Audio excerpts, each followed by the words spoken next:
Sir మా పాపకి rashes లాగా ఉంది సార్. ఫీవర్ పోయిన 2 డేస్ నుంచి ఉంది సార్. పాపని తీసుకురాలేదమ్మా? తీసుకురాలేదు సార్. అమ్మవారు అయినట్టు అనిపిస్తుంది సార్. 5 డేస్ వరకు బయట తిప్పొద్దు అంటారు సార్. ఇక్కడ ఎప్పుడు స్టార్ట్ అయింది ర్యాష్? 2 డేస్ అవుతుంది సార్. ఫోటో ఉంది. చూస్తే చికెన్ పాక్స్ లాగా ఉందమ్మా. ఒక లోషన్ రాసిస్తాను, మంచి స్నానం 2 పూటలు స్నానం చేయించేసి ఆ లోషన్ అప్లై చేయండి. రేపు స్నానం చేయించొద్దంటారు కదా సార్. ఎందుకమ్మా? మేము రోజు వేపాకు పసుపు కలిపి పెడుతున్నాం సార్, పేస్ట్ చేసి. అలా చేయకూడదమ్మా. నేను ఈ లోషన్ మాత్రమే అప్లై చేయండి. స్నానం 2 పూటలా మంచిగా చేయించండి. Okay sir.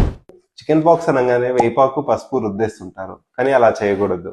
అదేంటి సార్, వేపాకు పసుపు నేచురల్ యాంటీబయాటిక్స్ అంటారు కదా, మీరేంటి అప్లై చేయకూడదు అంటున్నారు మీరు నన్ను అడగచ్చు. కానీ అప్పట్లో యాంటీబయాటిక్స్ లేవు కాబట్టి వేపాకని పసుపు అని వాళ్ళు ఏదో నేచురల్ యాంటీబయాటిక్స్ లాగా ట్రై చేస్తారు. కానీ ఇప్పుడు దొరికే పసుపు అంత ప్యూర్ కాదు కాబట్టి ఆ పసుపు మనం చాలా రోజులు ఇంట్లో స్టోర్ చేయడం వల్ల దాంట్లో బ్యాక్టీరియా అండ్ ఫంగస్ కూరుకుపోయి 5 days లో తగ్గాల్సిన చికెన్ పాక్స్ ర్యాష్ అది బ్యాక్టీరియల్ ఇన్ఫెక్షన్ గా టర్న్ అయ్యి 7 days వరకు ఇంకా 10 days పడుతుంది.